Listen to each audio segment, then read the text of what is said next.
In the land of Oz, a crowd of singing townspeople celebrates because a green woman is dead.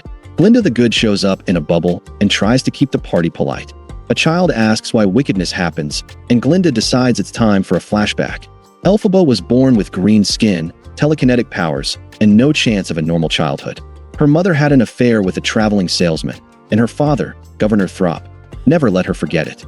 She grows up taking care of her sister Nessa Rose, who uses a wheelchair and thinks that qualifies her to ruin everyone's day. At Shiz University, Elphaba tries to drop off Nessa Rose and leave quietly, but accidentally shows her powers. Madame Morrible, the dean, decides that's good enough for a scholarship.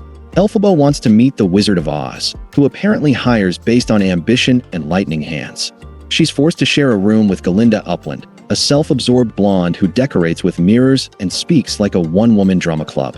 The two instantly hate each other.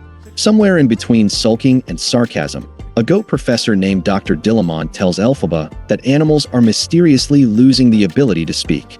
Fiero Tigalar transfers in with no books, no thoughts, and no sleeves. He leads everyone to the Ozdist Ballroom, which is either a dance club or a fire hazard. Galinda manipulates Bach, a cheerful munchkin with no self-respect, into asking Nessa Rose to the party so she can flirt with Fiero uninterrupted. She also gives Elphaba a pointed hat as a joke. Elphaba shows up wearing it. The joke lands. Galinda feels guilty and dances with her. Later they bond, mostly through singing and mutual trauma. Galinda changes her name to Glinda after a goat mispronounces it and decides that's growth.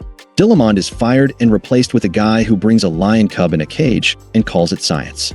Elphaba puts the room to sleep with poppy dust and runs off with Fiero to free the cub. Afterward, she stares at him with romantic intensity while he continues to think about nothing. Elphaba gets an invite to see the wizard. Glinda tags along. The Emerald City is full of lights, costumes, and no actual logic. The wizard is just a man behind a curtain. He offers Elphaba a job if she reads a spell from a floating book.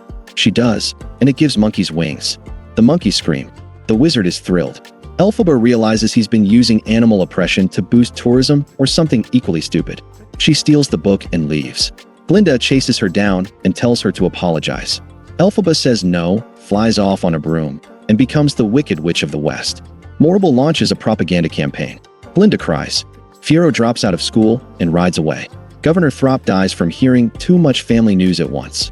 Elphaba disappears into the sky,